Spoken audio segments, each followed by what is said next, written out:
University भी जोर शोर से आज़ादी का उत्सव मना रहा है, लेकिन हमारे दिल्ली यूनिवर्सिटी के 5,000 शिक्षक हैं, वो अभी स्लेवरी की अवस्था में है, उनको आज़ादी कब मिलेगी।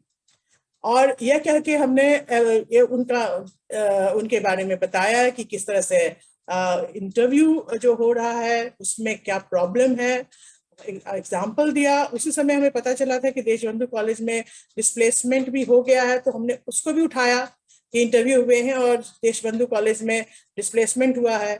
हंसराज कॉलेज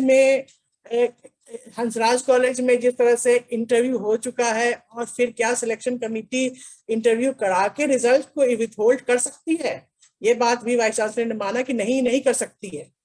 तो वहां पे यदि विथहोल्ड हुआ है, यदि वहां पे हंसराज कॉलेज में इंटरव्यू हुआ है, और मैंने डेटा भी बताया कि 11 वहां पे पोस्ट आए हैं और 7 टीचर केवल पढ़ा रहे हैं, वो भी 10 साल से काफी समय से पढ़ा रहे हैं। और उसमें से ये पूरे यूनिवर्सिटी में ये आज ये एक तरह से न्यूज बना हुआ है कि केवल 2 टीचर शिक्षक को लिया गया और 5 शिक्षक बाहर हुए हैं। डिस्प्लेसमेंट हुआ है, मैसिव डिस्प्लेसमेंट हुआ है। और ये मैंने बोला है कि there is no smoke without fire. यदि वो कुछ ना कुछ तो ये कुछ तो वहाँ गड़बड़ है। ऐसा क्या है, मैं जो कहने का मतलब है, हंसराज कॉलेज के मुद्दे को मैंने सेंटर स्टेज में रखा और कहा कि देखिए इस तरह का डिस्प्लेसमेंट हो रहा है, इस कारण हम चाहते हैं कि सभी साथी का यहाँ पे परमानेंट अपॉइंटमेंट हो एब्जॉर्प्शन के थ्रू, और हम आपसे मांग करते हैं कि आप इसमें मदद कीजिए, फैसिलिटेटर की तरह मदद कीजिए।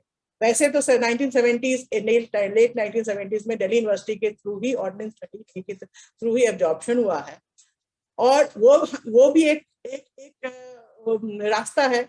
लेकिन हम हर एक महीने में पार्लियामेंट जो भी हम जिस बॉडी के थ्रू करवा सकते हैं वो कर रहे हैं, लेकिन उसमें यूनिवर्सिटी क्यों चुपचाप बैठी हुई है? यूनिवर्सिटी क्यों नहीं फैसिलिटेटर बन सकती है, जबकि ये जो प्रॉब्लम इतना ज्यादा कॉम्प्लेक्स और प्रॉब्लम इतना संगीन है।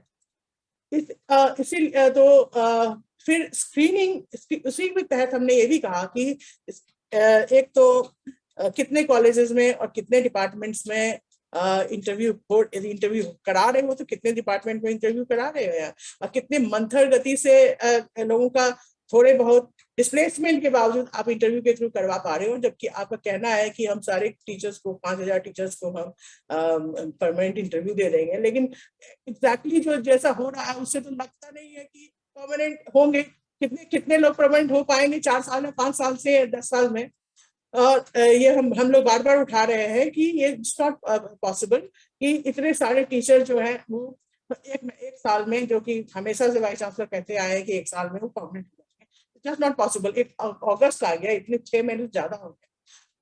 स्क्रीनिंग में हम लोगों ने उठाया कि स्क्रीनिंग और एग्जाम्पल दिया कॉमर्स डिपार्टमेंट का कि कैसे एक टीचर एक जो वहां से 10-12 साल से पढ़ा रही है और उनको नहीं कॉल मतलब इंटरव्यू फेस करने तक नहीं दिया जा रहा है, स्क्रीनिंग में इनको छाट दिया जा रहा है, जब सारी चीज उनके साथ है, कितने वो विद्वान है, और तभी भी उनको एक मतलब इंटरव्यू में कॉल लेटर भी नहीं आए। एक तरह से ये इंटरव्यू कितना इंटरव्यू का जब प्रक्रिया है वो अपने आप में कितना इम्परफेक्ट सिस्टम है, और उस पर से टीचर्स जो कि वहां इतने पढ़ा रहे हैं उसको भी नहीं आ रहा। तो लगता है कि उसमें हम चिट्ठी लिखेंगे, लगता है कि ये तो रिजॉल्व हो जाना चाहिए मामला। फिर हमने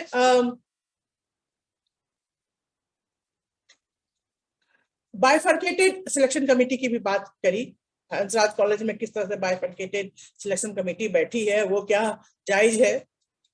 और इसके अलावा हमने एडहॉक मैटरनिटी लीव में जो कॉलेजेस और डिपार्टमेंट में भी नहीं मिल रहा है, एक महीने के लिए मिल रहा है, उसके लिए क्लियर गाइडलाइंस ये जारी करें, नहीं तो ये प्रिंसिपल किस तरह से कॉलेजेस में लेडी टीचर्स को परेशान करती हैं। इवन यूनिवर्सिटी एडमिनिस्ट्रेशन डिपार्टमेंट में जो हमारे एडहॉक टीचर्स लेडी टीचर्स पढ़ा रही हैं उनको भी नहीं मिल रहा। एक एग्जाम्पल मैंने दिया कि अभी पॉल साइंस डिपार्टमेंट में ही हुआ था, और हमने बात करी थी रजिस्ट्रार साहब से, तो उन्होंने भी नोट किया। और ये समस्याएं, इसकी समस्या के समाधान के लिए क्लियर कट गाइडलाइंस होना चाहिए। फिर टीचर्स वेलफेयर फंड में भी, क्योंकि दिखता तो नहीं है जिस तरह से इंटरव्यू की मंथर गति चल रही है और हम एब्जॉर्प्शन की लड़ाई लड़ रहे हैं, तो दिखता तो नहीं है कि नियर भविष्य में कुछ कॉन्क्रीट हो। तो कम से कम टीचर्स वेलफेयर फंड के थ्रू इनको मेडिकल में तो सुविधा मिले, कुछ मेडिकल सुविधाएं तो मिले। तो हमने उसके लिए बात उठाई कि ये टीचर्स का ही फंड है और जो टीचर इसके मेंबर बनना चाहते हैं, एडहॉक टीचर्स हमारे साथ ही बनना चाहते हैं, तो उनको भी ये मेडिकल सुविधा मिले।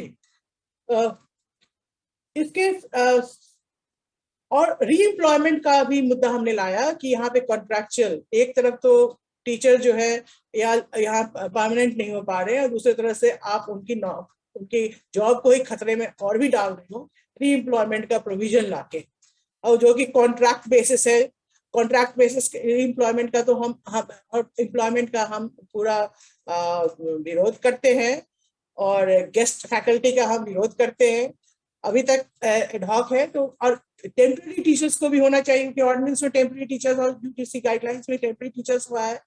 तो ये इस तरह का कॉन्ट्रैक्चुअलाइजेशन, इस तरह का गेस्टीकरण, ये सब जो है उसका हम लोग विरोध करते हैं, वो होना नहीं चाहिए।